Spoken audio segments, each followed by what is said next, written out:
Welcome to my channel. Jangan lupa untuk klik subscribe dan klik juga notifikasinya biar kamu tahu video terbaru. Di balik kilau emas, pada suatu malam yang gelap, di sebuah desa terpencil di Jawa, seorang pemuda bernama Rian duduk termenung di depan rumahnya. Ia baru saja menerima kabar bahwa keluarganya dililit utang yang tak tertanggungkan. Sang ayah yang sudah sepuh tak lagi mampu bekerja keras, sementara ibunya yang hanya seorang penjual nasi liwet tak cukup menghasilkan uang untuk memenuhi kebutuhan sehari-hari. Rian merasa terhimpit dalam kebuntuan. Ia ingin membantu keluarganya, tetapi ia tak tahu harus berbuat apa. Pikirannya terus dihantui oleh kesulitan yang mengikat. Dalam keputusasaan ia mendengar desas-desus dari para tetua di desanya tentang sebuah cara untuk mendapatkan kekayaan dengan cepat, pesugihan. Pesugihan, katanya, adalah cara orang-orang untuk memperoleh harta dalam waktu singkat, namun dengan harga yang sangat tinggi. Ada yang mengatakan bahwa untuk mendapatkannya, seseorang harus rela mengorbankan jiwa atau masa depan mereka. Namun, bagi Rian yang tak lagi tahu harus kemana, pesugihan terdengar seperti satu-satunya jalan keluar. Suatu malam, setelah memantapkan hati, Rian berjalan menuju sebuah rumah tua yang terletak jauh di ujung desa. Rumah itu dikenal sebagai tempat orang-orang yang hendak melakukan pesugihan datang. Rumah tersebut tampak sepi. Namun Rian merasa ada kekuatan yang memanggilnya. Dengan langkah mantap, ia mengetuk pintu. Pintu yang berat itu terbuka perlahan, dan seorang pria berambut panjang dengan wajah yang tampak tak pernah tersentuh cahaya matahari menyambutnya. Matanya yang tajam seakan menembus jiwa Rian. "Apa yang kau cari, anak muda?" Pria itu bertanya dengan suara yang dalam dan bergetar. Rian menelan ludah. Saya membutuhkan uang. Keluarga saya sedang kesulitan, dan saya ingin membantunya. Apakah ada cara agar saya bisa mendapatkan kekayaan dengan cepat?" Pria itu mengangguk pelan. "Kau tahu apa yang harus kau bayar, bukan?" tanyanya. Matanya semakin tajam menatap Rian. Rian terdiam sejenak, mencoba mencari keberanian untuk berbicara. "Apa yang harus saya bayar?" tanyanya. Pria itu tersenyum tipis. "Segala sesuatu ada harganya, anak muda. Tidak ada yang datang tanpa imbalan. Apa yang kau relakan untuk mendapatkan kekayaan?" Rian merasa ragu. Namun rasa desperasi dalam dirinya mengalahkan keraguan itu. Saya rela melakukan apa saja," jawabnya dengan suara yang hampir tak terdengar. Pria itu berdiri dan melangkah menuju meja yang penuh dengan benda-benda aneh. Ia mengambil sebuah buku tua dan membuka halaman-halaman yang tampak usang. "Baiklah, jika kau serius, ada ritual yang harus kau jalani. Namun, ingatlah, hidupmu tidak akan lagi sama setelah ini," katanya sambil mengalihkan pandangannya ke Rian. Rian mengangguk, tak tahu harus berkata apa lagi. Ia merasa sudah terlalu jauh untuk mundur.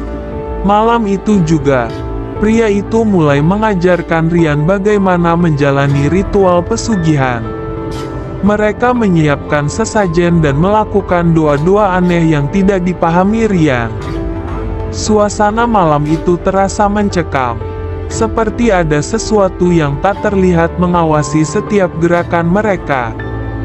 Tiba-tiba, suasana berubah menjadi gelap gulita, angin bertiup kencang, dan suara-suara aneh terdengar di sekeliling mereka. Rian merasakan tubuhnya menjadi kaku, seperti ada kekuatan asing yang menguasainya. Namun, ia tak bisa berhenti. Begitu kuatnya rasa ingin membantu keluarganya, hingga ia rela menyerahkan apapun demi harta yang dijanjikan. Setelah ritual selesai, pria itu tersenyum lebar. Kini, kekayaanmu akan datang. Tetapi ingat, kau akan selalu diingat oleh kekuatan yang telah kau panggil. Rian pulang dengan perasaan bercampur aduk. Ia merasa aneh, namun juga sedikit lega karena telah menemukan jalan keluar dari kesulitan hidupnya. Namun, ia tidak tahu bahwa itu hanyalah awal dari penderitaan yang lebih besar. Beberapa hari setelah ritual itu, Rian mulai merasakan perubahan dalam hidupnya. Ia tiba-tiba mendapatkan sejumlah uang yang tak terduga. Ia mulai mendapat pekerjaan dengan gaji tinggi, dan keberuntungannya seakan tak ada habisnya. Rumahnya yang semula sederhana, kini perlahan berubah menjadi mewah. Orang-orang di sekitarnya mulai iri dengan kemakmurannya, dan Rian merasa bangga akan pencapaiannya. Namun, kebahagiaan itu tidak bertahan lama. Rian mulai merasakan ada yang aneh dalam dirinya. Setiap malam, ia terbangun dengan rasa cemas yang mendalam. Dalam tidurnya, ia sering melihat bayangan sosok menyeramkan yang mengikuti langkahnya. Suara bisikan halus terus menghantuinya, memaksanya untuk melakukan hal-hal yang tak pernah ia pikirkan sebelumnya. Pada suatu malam, Rian terbangun dan mendapati dirinya berada di luar rumah, berdiri di bawah cahaya bulan. Ia merasa seperti ada kekuatan yang menariknya, membuatnya berjalan tanpa kendali.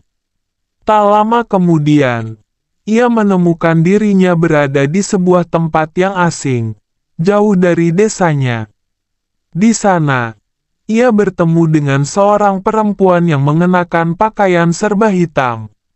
Wajahnya cantik, namun matanya kosong, seperti tak memiliki jiwa. Kau sudah mendapatkan apa yang kau inginkan, Rian, kata perempuan itu dengan suara lembut namun menusuk. Rian hanya bisa diam, merasakan ada sesuatu yang sangat salah. Apa yang harus saya lakukan sekarang? Tanyanya dengan suara bergetar.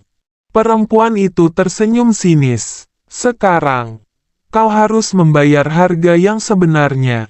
Setiap kekayaan yang kau dapatkan, ada yang harus kau korbankan. Dan itu adalah hidupmu.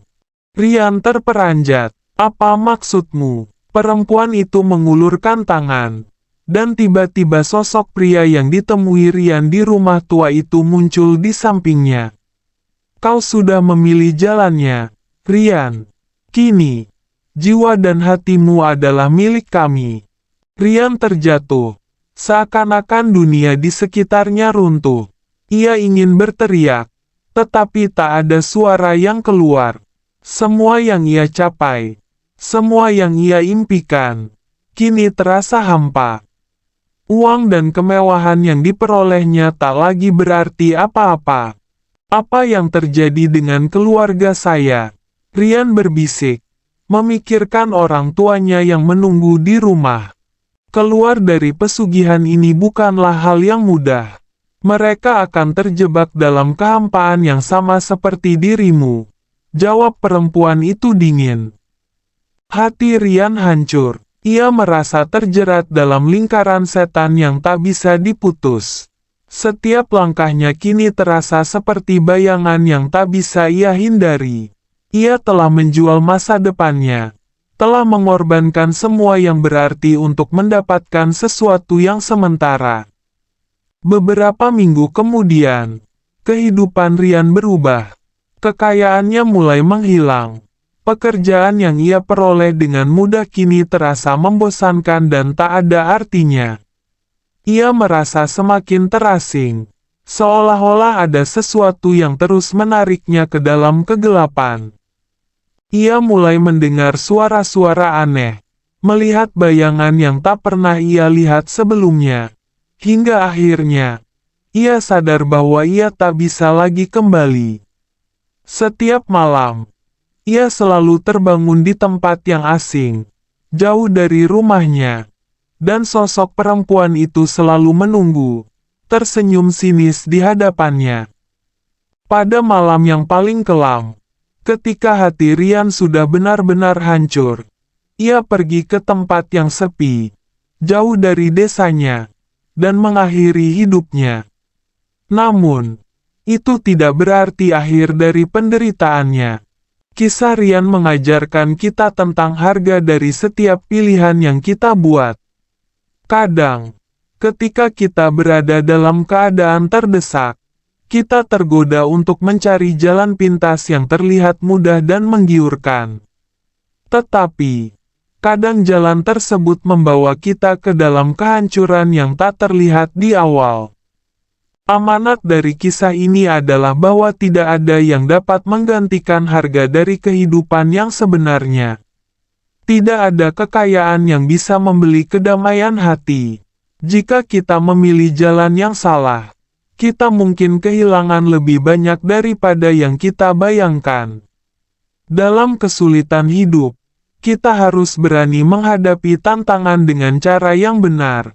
Karena segala sesuatu yang instan hanya membawa kesengsaraan yang abadi.